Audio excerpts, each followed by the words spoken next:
Hi, my name is David Zinger, and I want to welcome you to a conversation with Mike Morrison on leading work and engagement, and this is tied in with the Employee Engagement Network. We have about 15 or 20 minutes together, and we're going to explore some of Mike's thinking on various elements of work and leadership. The big question kind of behind our conversation is how do we rethink our lives together at work and in community, and to what end? It's my pleasure to welcome Mike to the webinar. Mike, we have a little bit of a background on you on the screen, but I wonder if you want to say a few words about who you are and what got you to the work you're doing now. Great, David. Yeah, I've had a wonderful career at Toyota, but I was excited to start kind of a second life. So I took early retirement in 2008 and started a personal practice working and consulting with the whole range of organizations around issues of leadership and culture. And because of my Toyota background, a little bit of lean thinking in there as well. Okay, so quite a background. You know, this is focused on employee engagement, and I really am fascinated how people connect to their work or what engages them. What engages you most in your work right now, Mike? Where there's, the questions that are almost impossible to get out of my head kind of focus on leadership and how do we set the context for engagement within organizations. It's been more and more elusive, right? That leadership thing is such a big and vast category. We have difficulty getting our arms around it. So I love the whole dance around defining it, trying to get it into organizations, trying to build it at all levels. It's my belief that nothing really works, right, without a working leader. Yeah, absolutely. And so the leader sets the tone and their own engagement really influences things. I first really came across you with a delightful book that you wrote a number of years ago called The Other Side of the Card. And I think one of your genius elements is your ability to see things that aren't there or to look at the other side of the card. I wonder if you can take a minute or two and kind of guide us through what you were doing with that book and how it helps people find meaning at work and in leadership. Oh, great. Yeah. The other side of the card is really based on the two paths, the two paths of that we'd want for anyone. You know what a successful life looks like, and the first path is the path of differentiation, and that's where we learn to become comfortable in our own skin. We discover our strengths, kind of develop our leadership voice.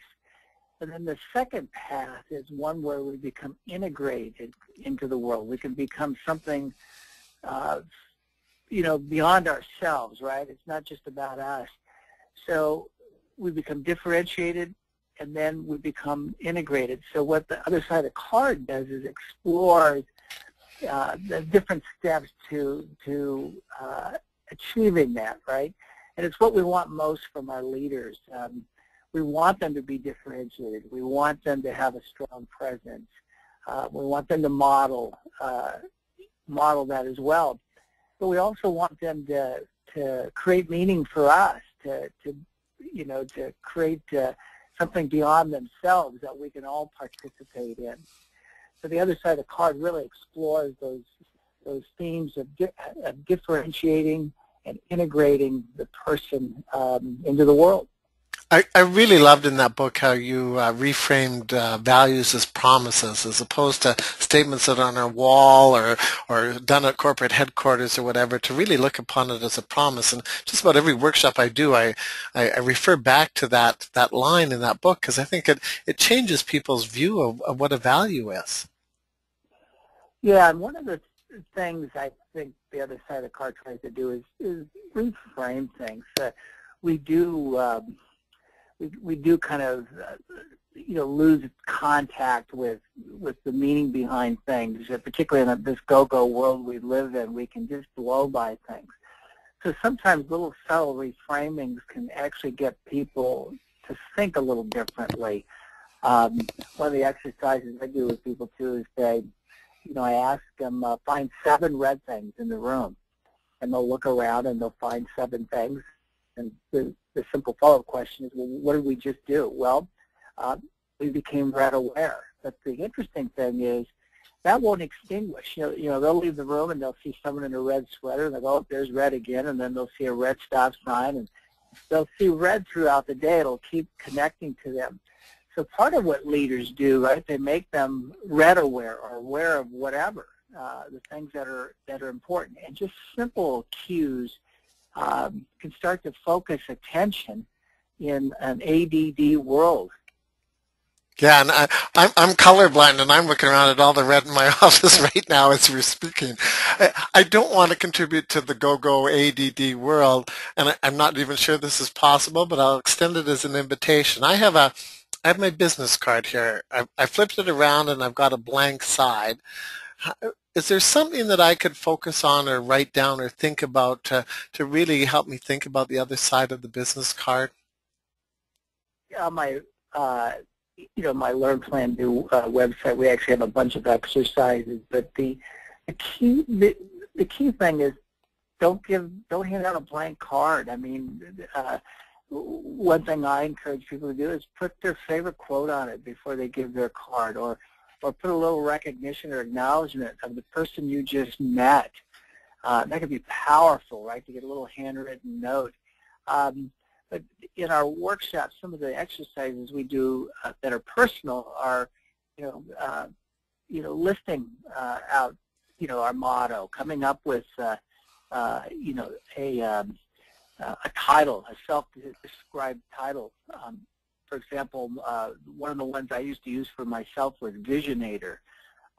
My assistant's title was Cruise Director, because she really felt her role was keeping people engaged throughout the organization. So we use the other side of the card to continue the discussion about what we really bring to the organization.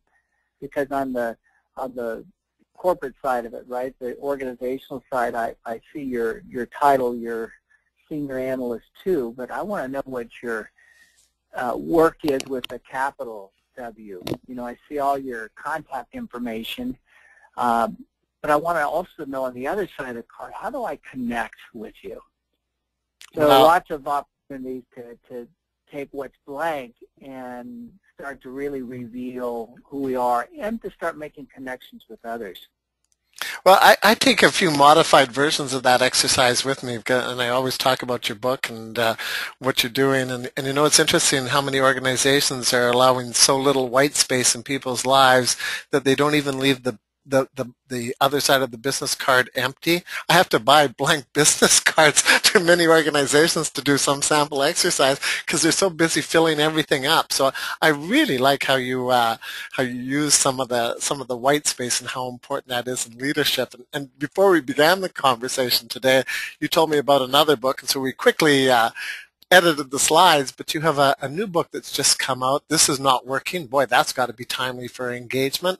Can you tell us a little bit about that, Mike?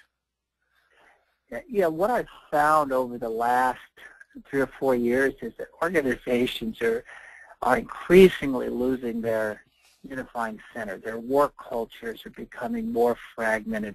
A lot of it's just, obviously due to the pressure of the economy. We've had a major global correction, right? A tsunami effect within the economy, and the normal challenges now of a contemporary work culture. We're virtually connected, and all of the productivity enhancements from our handheld devices have made us even more scattered.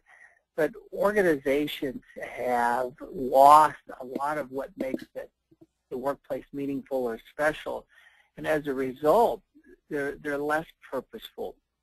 They're losing a lot of the meaning that really brings a different level of engagement and commitment to work. So particularly as I work with leadership teams, I'm just seeing that there's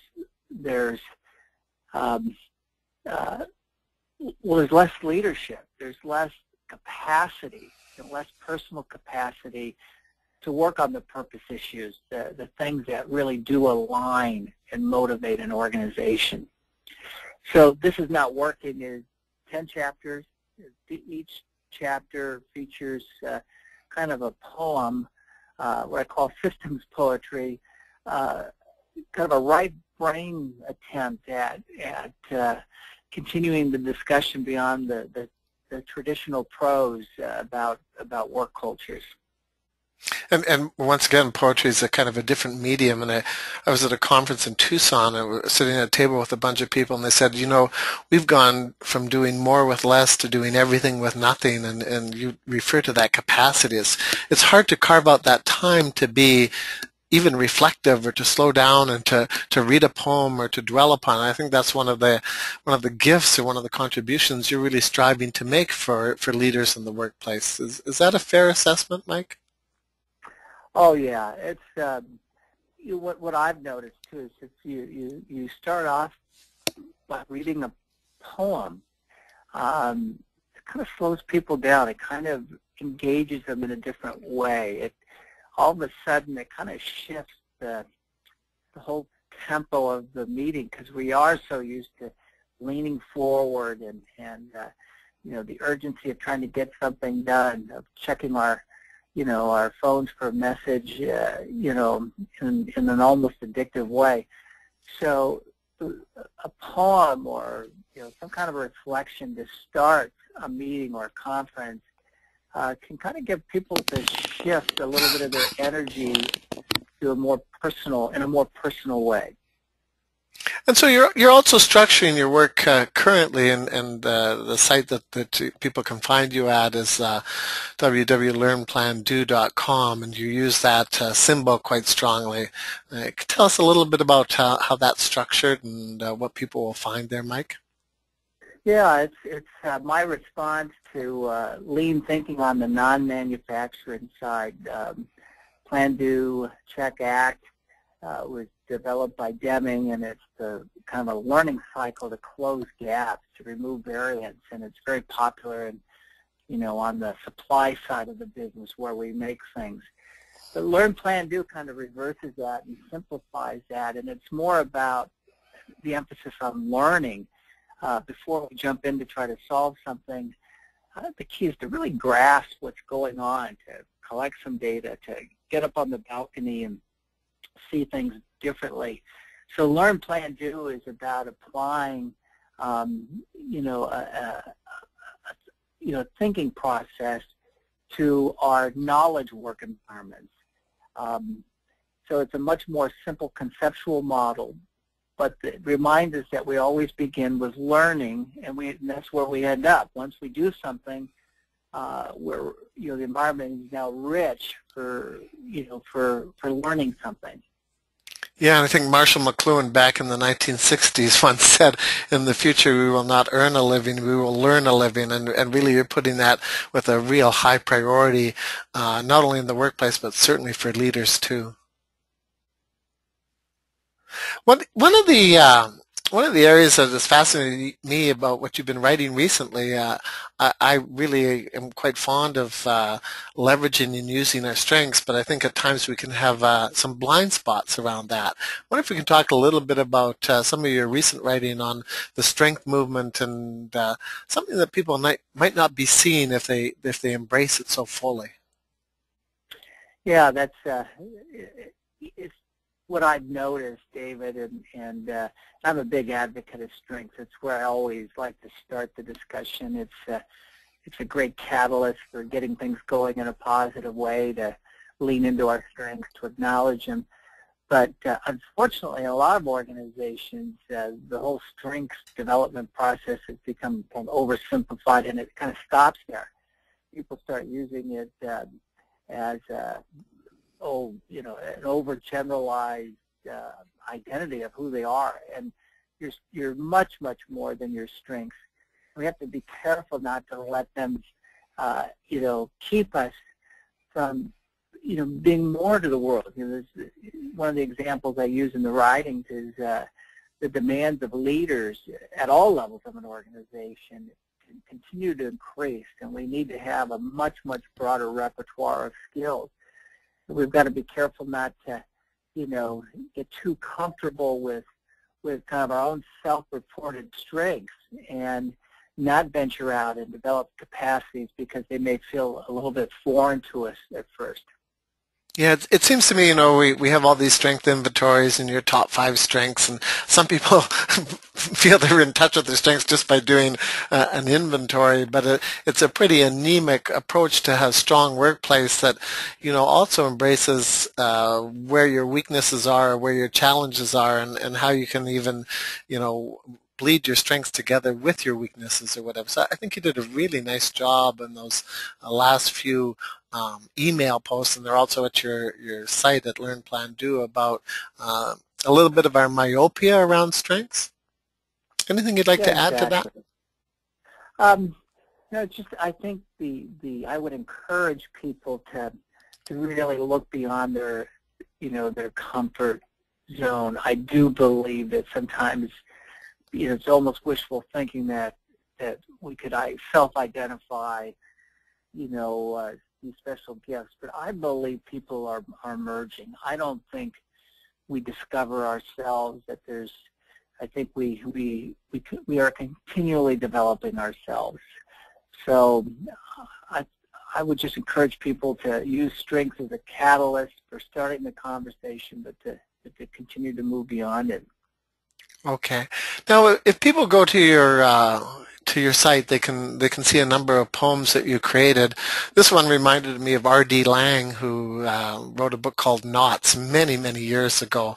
And it's only a part of the poem, but as we get close to ending it, I'd like to invite you just to read that little part of the poem for us. Mike, would you be willing to do that? Sure. Yeah, and this poem is, it's what we just don't see each other, right? And it's that us versus them cultures that often get built up. But this one, the short phrases here are, I don't see you. That's because you are part of them. Them or they, we don't like them. They might hear you. And it goes on to kind of show that tension of the us versus them, and we actually kind of like the drama of it. Well, it seems to me in the field of employee engagement that frequently leaders villainize their staff and staff villainize leaders, and they do very much get into that us, them, and we're separate somehow. And if we don't unite, we're going to be struggling for a long time to make work meaningful. So Exactly. If people want to find you, there's a variety of places, certainly. The other side of the business card, there's a site there, and Learn, Plan, Do, I guess, would be the primary site to find you, but you're also on Facebook too, Mike? Correct, yeah. If you get the Mike Morrison Company, and I'm also on Facebook, so my company's on Facebook, and I'm on Facebook personally. And you're quite generous with your resources at Learn, Plan, Do, and you'll find that you on Facebook and the company on Facebook that you refer to the resources as you're writing them, and I encourage people quite strongly to seek out that and learn from you, and you just have a really rich background and a lot to offer people. Any concluding thoughts, Mike? No, but I'd just like to thank you, David, for inviting me into this conversation. Really enjoyed it, and I hope everyone has a wonderful day.